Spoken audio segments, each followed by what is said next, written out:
Can we get a clackerboard? What? So that you can just have a little bit of fun with it. Well, this is a pro setup. We never had one with school with calisthenics. So if you want it to be better than that. Starting hot. I mean, it's by default going to be better than that, Tim. Do you know why? Because you're in it? Yep. I like that. That was more confident than earlier. Me and you sitting doing a podcast together. How do you feel about that? Today's not a good day. Today I feel like I can't do it. It might not be a good day when you've got to record a podcast. That's happened to me before. You don't want to do it, but you got to do it. Why is it not a good day? I don't think I can do it. I don't think that's true. You've never tried, so you don't know. Great. The idea was right. Let me give you a little bit of context. I'm a newbie. So we've got a great studio, as you can see. We're like, let's just go and do a sound check. And then we started talking. Sounds good. Setup looks great. Let's create a piece of content. And it's going to be a real rough introduction to what we're doing, which is going to be launching our podcast and YouTube channel this year, which we're super excited about. We've been talking about it for a while. Yeah. The time has come to get into action. So, okay, but you're a seasoned person on camera, right? So I'm quite I've done a new bit to this. I'm the rookie in this space. I'll help you. So, right. Like when you're looking to the camera, do you look at the camera? Do you look slightly to the side so that it looks a little bit more natural? Or do you like... Well, this is interesting. The second take, right? So Karen is actually facing this way because she says, after the first take, she says, if I sit like this, I like this. my leg looks too big. Really. See, I don't have that problem. I wish I did. I wish I thought if I sit to the side, my legs will look big. I ain't got big legs. So now I'm going to sit it. Anyway, but as this. No? No. But what you were supposed to say is, no, you haven't got big legs. Okay, thank you. You haven't got big legs. A little bit late for that one. They are strong though. We're going to keep it relatively, there's going to be a balance of structured conversations with other smart people, and then we'll also talk.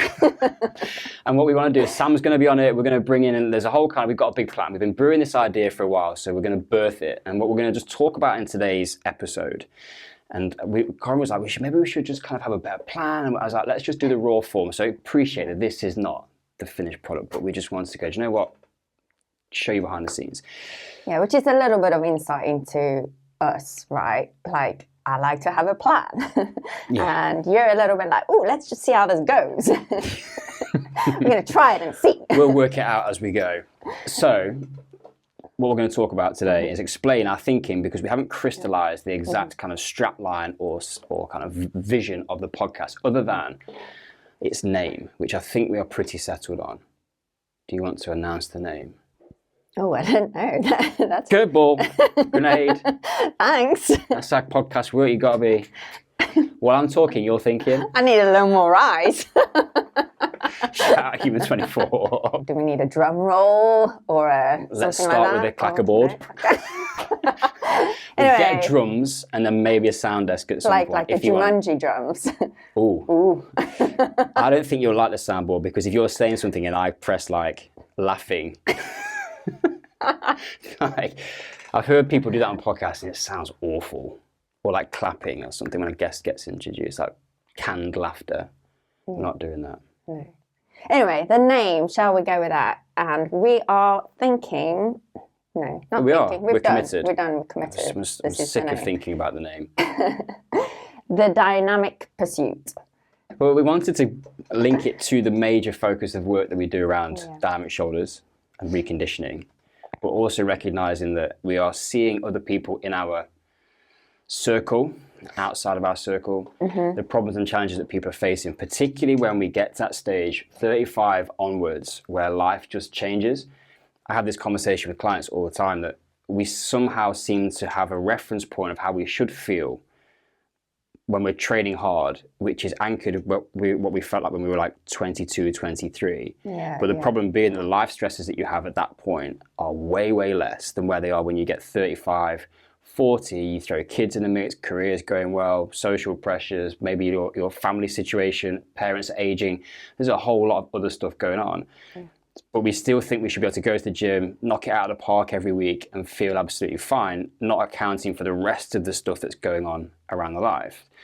So the dynamic pursuit then references this point that we are always feeling like, and this is our story, that you are never actually at the point that you're trying to arrive at. There's never a stage where you go, I have done that thing, and then that's it.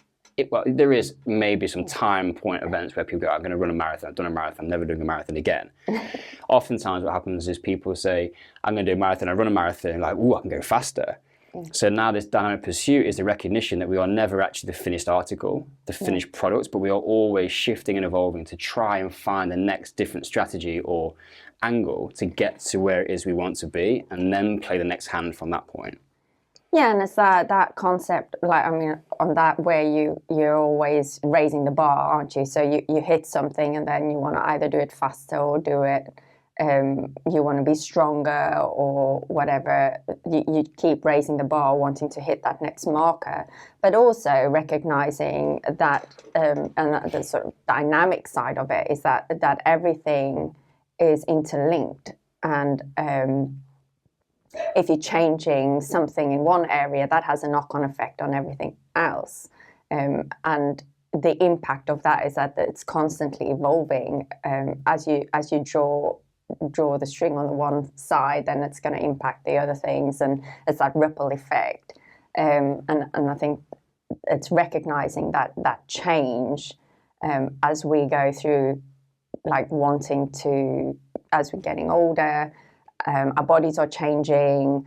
How do we want to feel not just now in this time that we're living in right now, but also how do we want to have an impact on where we're going to be in 5 years' time, 10 years' time, and the things that we can do to impact that in the future are the things that we're going to have to work on now. Love it. What are you dynamically pursuing at the moment? Ooh, that's a big one. I've never asked you that question. Like a good time while people are watching. I think for me, a big one at the moment is particularly around like strength, like muscle strength. You're very conscious of the looming birthday that you have, aren't you? That's definitely been something where you've gone, I see this opportunity that I need to be building strength and getting stronger. And fortunately, you've got a good strength training background, but you seem to turn that up a little bit because you almost can see you're doing exactly the right thing and going, I know what's coming and I'm going to prepare for it now rather than get smacked in the face by it and realize actually now it's too late. Is that fair? Yes. And I think like there's, especially for, I follow a lot of people on Instagram, like the Well, for example. So there's a lot more information out there, particularly for women around my age, going into like starting to think about, yes, I'm getting closer to perimenopause stage, and then later, obviously, that's going to go into menopause, and like the impact that's going to have on my body. And now's the time to be making sure I've got enough strength in the bank and making sure my bones are as strong as possible, so that and it's mitigating the risks, isn't it, against things like the osteoporosis. And I think it's more real for me than perhaps it is for other people, is because I see what the outcome is or could be, worst case scenario, for where those things weren't taken care of when you were younger. Perhaps that's, maybe it's driven by fear, but equally, it's not really fear. It's more about control, what I can control. Yeah, I think it's driven by reality. Yes. But recognizing within that you have a certain level of control over those. Yes, and it's decisions that I make now are going to impact me in the future, because things are going to drop off. Like my hormones are going to like take a dip, and I'm going to struggle, like, because that's how we are designed and our bodies work. But what can I do now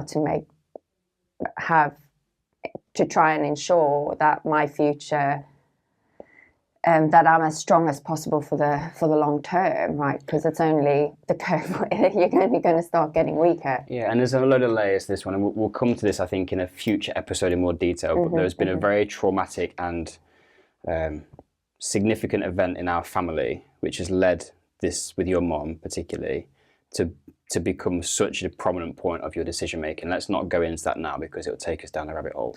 No, but there was something there which we will discuss as a lesson. But I think also with our little girl Naomi is turning 4 on Saturday. But also like that knowledge of going, you know what do I need to model to her? What does she, I mean, she is going to be a ball breaker anyway. Like she's literally gonna. It's Naomi's birthday, International Women's Day. There's some kind of energy there that I think is going to manifest at some point. But she is a force. But it's also like just ingraining in her what is so important. We're going to do a specific episode on bones and bone health with Dr. Ian Varley, who's an absolute legend. But the importance of what happens, particularly for females, in their exposure to sport, exercise, bone loading activities, which sets them up as they develop the majority of their bone density during the first 20 years of their life, because that's going to see you through. Now, if we don't expose Naomi to that, we are setting her up for a potential risk factor in the future. And there's so much stuff in here. Yes, we are biased towards an athletic lifestyle. That's what we live and we breathe. And of course, our kids are going to play sport because they're going to see us playing sport and all that sort of stuff. But I think this is the whole thing, right? The dynamic pursuit, it's a strategic approach to optimizing the things that we can control. And when we can't control them, how do we pivot and change directions so that we can make the best out of whatever situation comes? And to your point with your mum, like it's a traumatic and catastrophic situation. However, there has to be something which we can take from it, which can be of value to us and then now everybody else. Yeah, absolutely. And I think on to that point with it's also about like the guests that we want to bring in, looking at some of that like myth busting as well, like some of the things that those the things that maybe were shared as the go-to, and there's a generation ahead of us that believe those to be true, that are perhaps not as helpful. For example, like walking, right? Oh, okay. So that is a good thing. My mum cooks fried eggs in sunflower oil. She'd watch this. She'd be like, "What do you mean talking about sunflower?" No, but like people think like walking is going to be great for your bone density, for example, but it's not as good as there are better solutions out there, right? Don't butcher the bone. No, but I'm just saying that's an example of why we want to bring guests in, so that we can have educated insight brought to the table that will help with taking those myths that we believe as truth. Let me give you another example. I'm going to tee it up. My friend Gareth Hall from Sport 91, who was my original strength and conditioning mentor, is an absolute brain around HRV. Now, how many people have got root bands or aura rings or hang on, tracking? Stop right there. HRV, for some people might not know what that heart means. Rate variability. So. But that's a tease. That's how it works. I was like, oh. Okay. 3-letter acronym. Sorry, rookie error here. But if everyone's like, oh, look at my stats, you actually don't know what that means because we don't know the depth behind it. But what has happened is a company with a huge marketing budget has told us it's something that we should care about. But what does that actually mean in reality? There's loads. I'm so excited about this. Oh, this is going to be good. It's going to be good, right? As we're rolling now, and you can, it's coming. Yes. We've been a little bit more like corporate in this one. It wasn't the approach I was hoping for. But we've got to get, well, it is, and it's not sensible, but playful. More giggling. It's me all over. So anyway, but I want to come back to one thing, because you chucked it at me about what am I dynamically pursuing at the moment. So I've shared. What about you? The purpose of life. Oh, goodness. Down that rabbit hole. I'm 44 years old. There's a lot going on in my life on a number of different levels. Okay. And I'm trying to work out what that looks like. Because there's been chapters of my career. So the kids have got to a stage now where they are like feral but good. They're almost through that baby phase now. So that's almost like that's a chapter of the life where we can go places without 3 pieces of additional equipment. We could just go. So that feels like it's been boxed off. My strength and conditioning career was a real like start and end point almost, to a place of going, well, my commitment to elite sport. And then we moved from School of Calisthenics now into dynamic shoulders, and I've basically retrained for the last 3 years in reconditioning and brought that knowledge from before, but brought it into a rehabilitation context. And now see a whole massive landscape that we want to go and start to influence and be part of, and lives change for people through what we can offer now as in reconditioning. So as I think back on it, the purpose of life felt like a very cliche type answer, but it really is going, what is the direction for the second half of my life? At 44 years old, like, what does that want to look like? And what do I want it to look like? What's the impact we want to have? Because there's been lots that's gone on of varying levels of success across the years, and there's a few things that I really just want to kind of nail down. But trying to do that and still stay present in what's happening now, because I know that there's only a certain amount of the future that I can control, because stuff is going to happen as it has done before. We know there's things coming down the road as aging parents, and there's troubles to come, right? There's storms on the way. So it's trying to stay focused now on like enjoying what we can enjoy in the day to day, but also just at the same time trying to work out, going, where do we go? Because I don't think when you think about being 40 when you're 20, you're like, I'm going to have everything sorted. Like, I have got to my 40s and have not got everything sorted. So I think it is now, it's going, where are we going? And how do you start to use what you've learned from the last, let's say, since you matured as an adult, let's get past university from 22 onwards, where you go, actually, this is what real life looks like. There's been a lot of experiences within that. What have I taken from that, which is now going to project forwards? Having started things, finished things, start again, you know?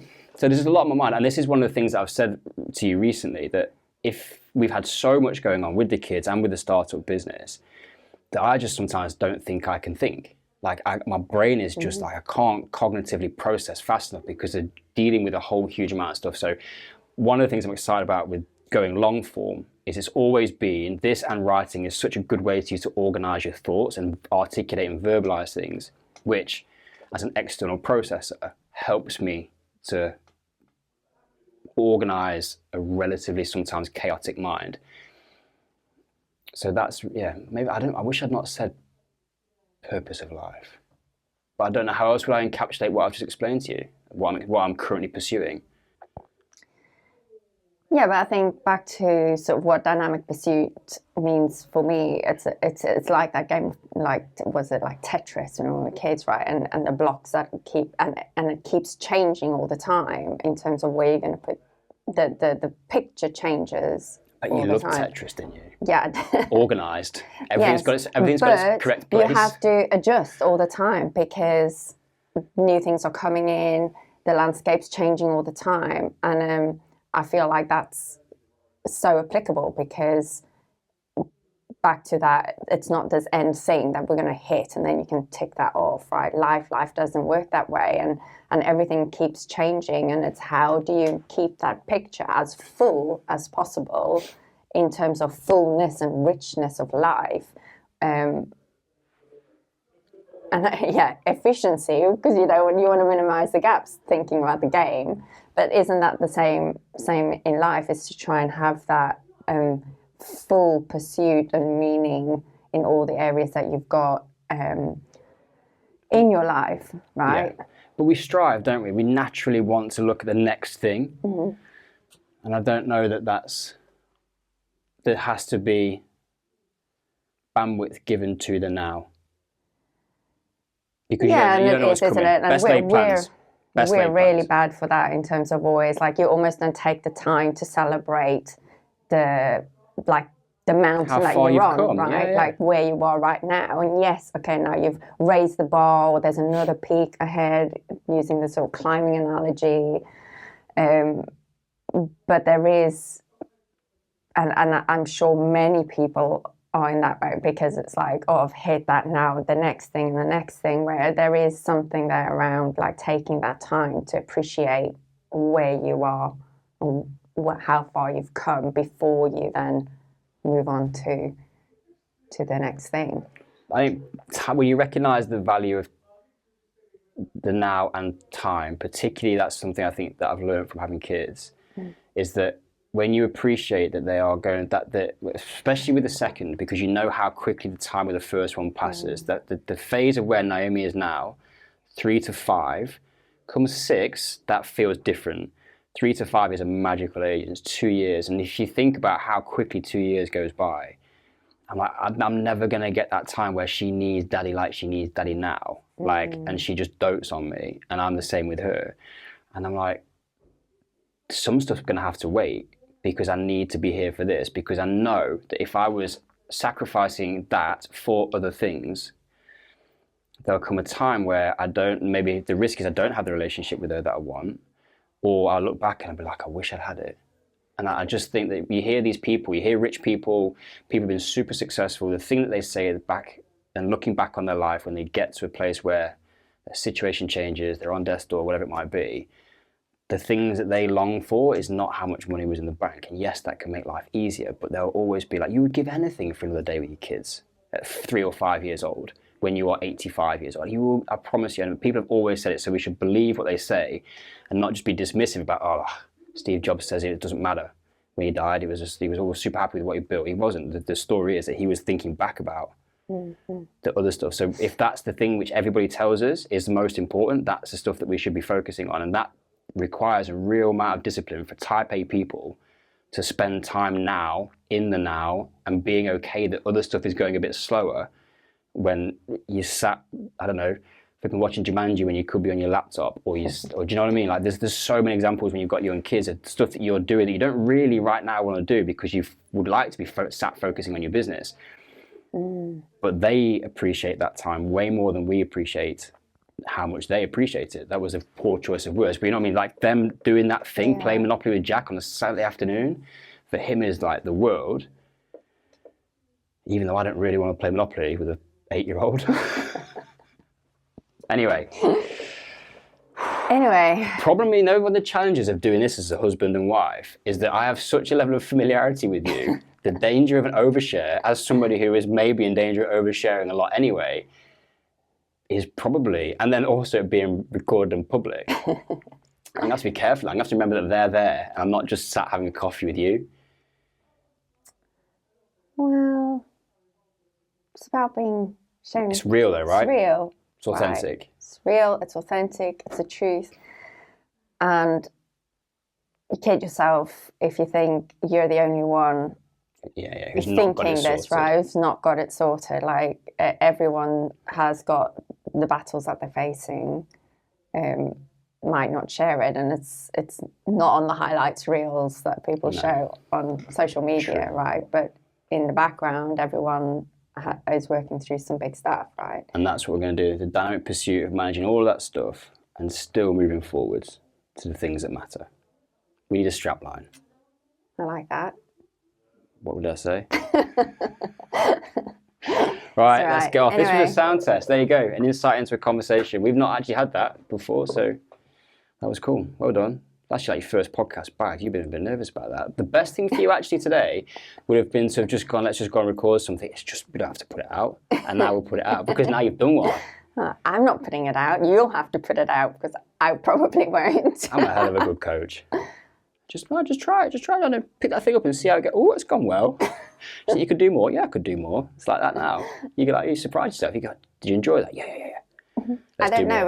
We're going to put it out and I'm going to get like 0 likes. And I know people will tell us that we're rubbish. Be prepared for that. Because, do you know what I was thinking about this week, right? This is going to go on. You know, people that like, every now and again we get messages where people are like, oh, you said this thing and I disagree with you.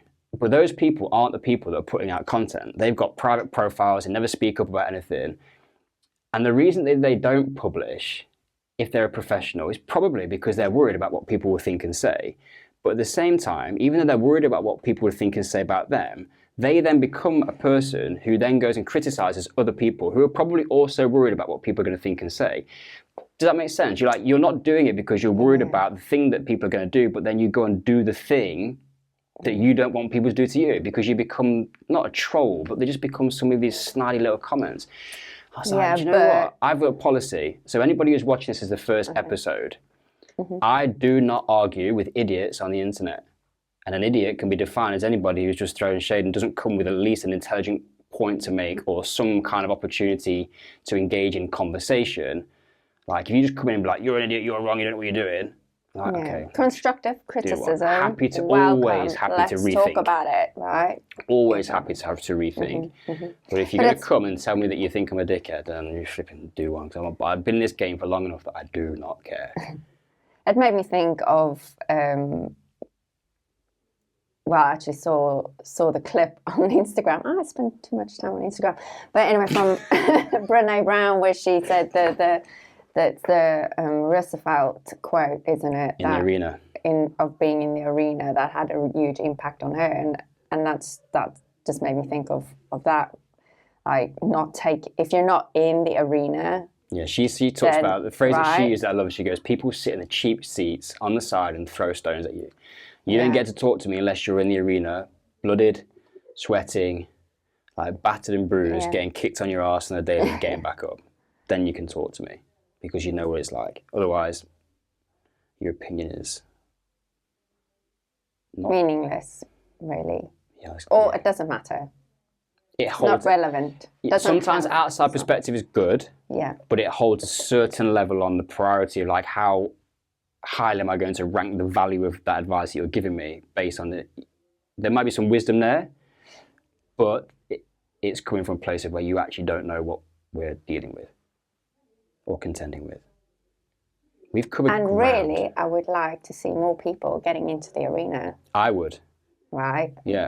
I'm not saying into the arena of self-employment or starting up a business. Don't do that. I mean, but I mean, getting in the arena of like overcome that, taking that step, overcome your fears, right? If there's something that you want to do, then do it. I was just wondering when I sit like this, does my thigh look big in this angle or not? You've stayed very stationary. Well done for that. Nobody needs to see my big thighs. I like your big thighs. Right, is that the end of? That's the end of episode 1. End of episode 1. I feel like that went well. Thank you for listening. For those who are going to be listening. I'm still here.